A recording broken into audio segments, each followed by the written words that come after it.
राजनीति गर्ने मान्छे हो। राजनीतिकमा धर्म भएन, यदि त्यो राजनीतिमा कुकर्म भयो भने 122 अर्बमा 14 अर्ब घोटाला यही पोखरा विमानस्थल जस्तै हुन्छ। यो कुरा याद गर्नु होला। जब राजनीतिकमा धर्म भयो भने पाप हुन्छ नि।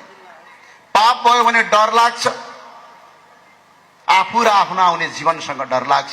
तर पाप र धर्मको राजनीति गर्दैन। नास्तिकहरूले राजनीति गरे भने भ्रष्टाचार अगाडि बढाउँछ। त्यही भएको हुनाले सत्कर्मका साथ अगाडि बढ्ने प्रतिबद्धता हामीले गरेका छौँ। तपाईहरूले पनि त्यो सोच्नु होला। तपाईहरू सबैलाई पनि मेरो अनुरोध र अपिल छ, कोही काङ्ग्रेस हुनुहोला, कोही एमाले हुनुहोला, कोही माओवादी हुनुहोला, तर एकपटक तपाईँका नेतालाई सोधिदिनुहोस् न। हुँदा खाँदाको वैदिक सनातन हिन्दू राष्ट्र नेपालको संविधानबाट कसले काट्न लगाएर किन काटियो, यसको प्रश्नको जवाब तपाईँले प्रत्येक तपाईँका नेताहरूलाई अगाडि राखेर सोध्नुहोस्। यो हाम्रो पहिचानको मुद्दा। आज यो कुरा गरिरहँदा तपाईँलाई अप्ठ्यारो लाग्ला। पहिला पहिला पनि अन्य देशमा पनि यस्तै थियो। यही हाम्रो दक्षिण भारतमा हिन्दूहरूको बारेमा कुरा गर्यो भने तरबार बोकेर आउँथे। तर आज ठ्याक्क परिस्थिति उल्टो भएको छ। आज गुरुहरू, आज शिक्षाहरू अगाडि बढेका छन्। आतंकवादीहरूको आज अन्त्य भएको छ। तर हामी कहाँ अहिले पनि हाम्रा मन्दिरका पुजारीहरूमाथि अब टाढा जानु पर्दैन, यही धर्म संस्कारमा लागेका युवाहरूमाथि हमला गर्न सुरु गरिन्छ। भलिबल्टका दिनदेखि मिडिया प्रोपोगन्डा गर्न सुरु गरिन्छ। यो किन गरिन्छ भने यो देशमा हिन्दू धर्म भयो, वैदिक सनातन भयो भने एक वर्षमा 11 अर्ब रुपैयाँ विदेशीबाट जो धर्मान्तरणका लागि डोनेसन आउँछ, त्यो पैसा रोकियो भने मिडिया हाउस पनि चल्दैन, यहाँको एनजिओ आइएनजिओ पनि चल्दैन भनेर त्यसको पछाडि लागेका छन्। यो कुरा तपाईँ जनता र दाजुभाइले जनार्दनले बुझ्नुपर्छ।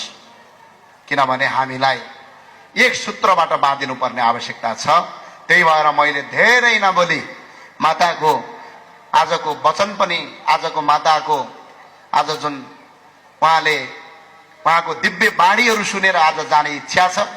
तपाईहरू पनि पर्खिनु भएको छ। एक पटक सबैले भनौँ दुई हात जोडेर, वैदिक सनातन सहितको हिन्दू अधिराज्य के आवाज आएन। आमा बुवा दाजुभाइहरू, हिन्दू अधिराज्यको, वैदिक सनातन सहितको हिन्दू अधिराज्यको एक पटक तपाईहरूले सोचिदिनु होला। म यही भन्न चाहन्छु।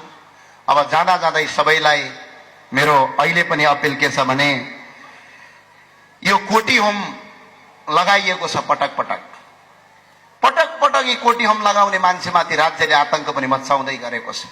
तपाईलाई थाहा छ। तर तपाईलाई होली वाइन कतिलाई थाहा छ? खै हात उठाउनु त।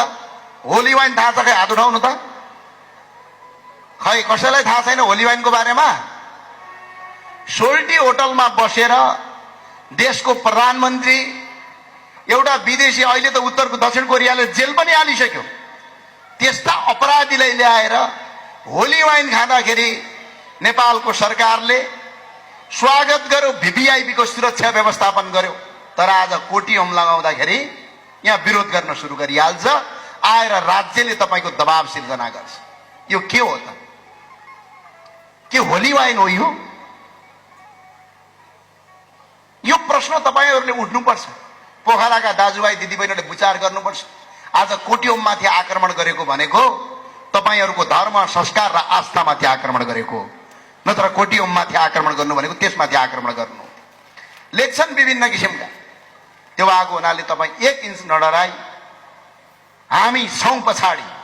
चाहे संसदमा कुरा उठाउने होस्, चाहे सडकमा कुरा उठाउने होस्, यो वैदिक सनातनको देश हो। माता सीताको जन्मभूमि हो। भगवान शिवको आराधना केन्द्र हो। 33 कोटी देवताको वासस्थान हो।